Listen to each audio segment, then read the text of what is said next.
Баршаңызға қайырлы күн. Бүгін сіздермен сырты қытырлақ, ал ішінде өте дәмді цитрусты салмасы бар павлова десертін жасайтын боламыз. Видеоны соңына дейін қарап, ұнаса лайк басып, каналыма жазыла кетіңіз. Ең алдымен бөлме температурасында тұрған жұмыртқаның сарысынан ағын бөліп алатын боламыз.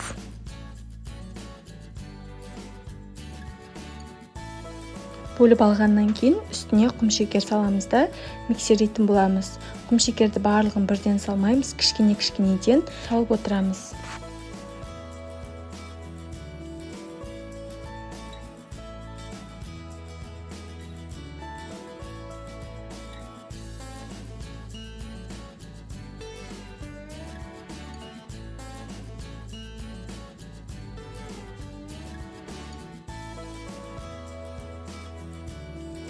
Құмшекер салып болғаннан кейін кішкене ванилин қосамыз.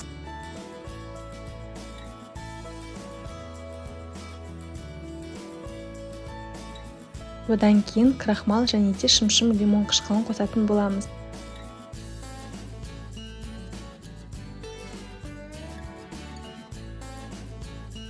Барлығын қосқаннан кейін меренге өзінің формасын сақтайтындай болғанға дейін миксерлейміз. Дайын болғаннан кейін өзінің формасын жақсы ұстау керек, яғни ағып кетпеу керек. Одан кейін осы дайын болған меренгімізді кондитерский мешокқа саламыз.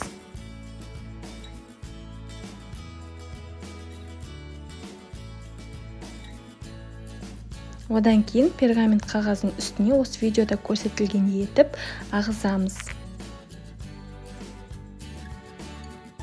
Пешімізді 80 градусқа қыздырып, сол пеште 80-100 минут кептіретін боламыз.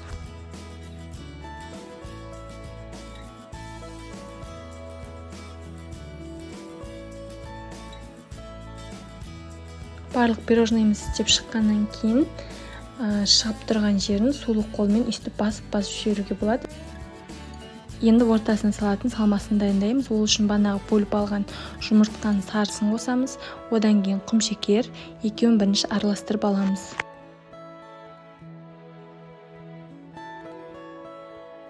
Одан соң жүгері крахмалын саламыз. Оны да жақсылап араластырамыз.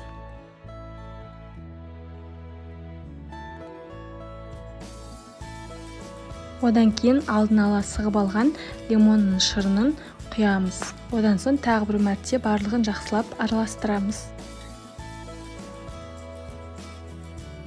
Одан соң күштен өткізіліп алған лимонның қабығын салатын боламыз.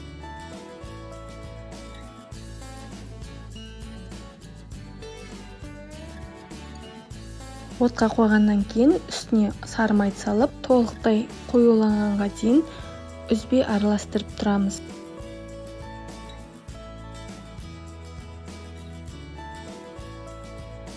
Дайын болғанын білу үшін кішкене қоюлана бастағаннан кейін лопаткамен ортасынан сызып шығамыз. Сол кезде екеуінің арасы жаймен қосылу керек. Дайын болғаннан кейін бірден басқа ыдысқа салып аламыз. Бір қарағанда сұйық болып көрінуі мүмкін, дегенмен де ол тұрғаннан кейін өзі қоюланады. Енді пирожныйдың кремін дайындайтын боламыз. Ол үшін кілегейге 2 ас қасық қант ұнтағын салып, толықтай қоюланғанға шейін миксерлейтін боламыз.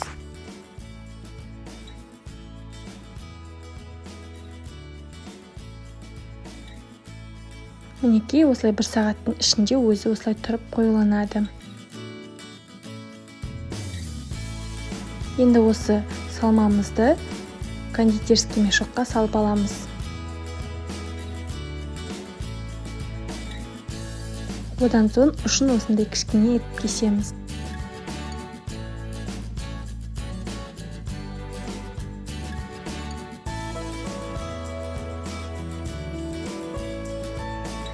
Осылай пирожныйымыздың іші көтеріліп кеткен болса, онда осылай қолмен басып шықсаңыз да болады, ештеңе жетпейді.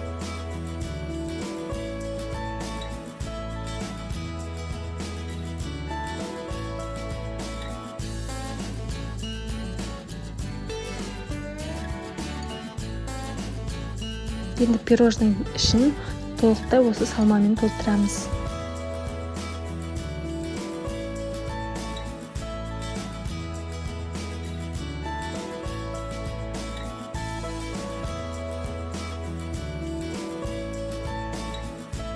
Одан соң пирожныйдың үстіне кремімізді осылай әдемі етіп орналастырамыз.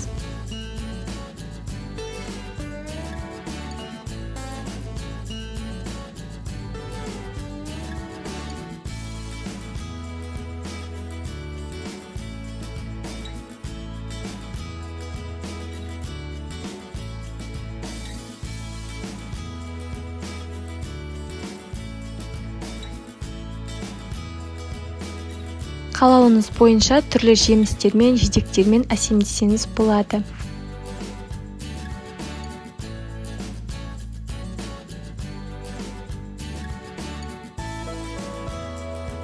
Пирожныйды жасап болғаннан кейін кремі сіну үшін 2-3 сағат тоңазытқышқа салып аламыз.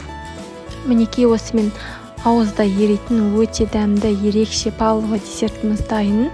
Баршаңызға жасап көруге кеңес беремін. Видеоны соңына дейін қарағаныңыз үшін үлкен рахмет.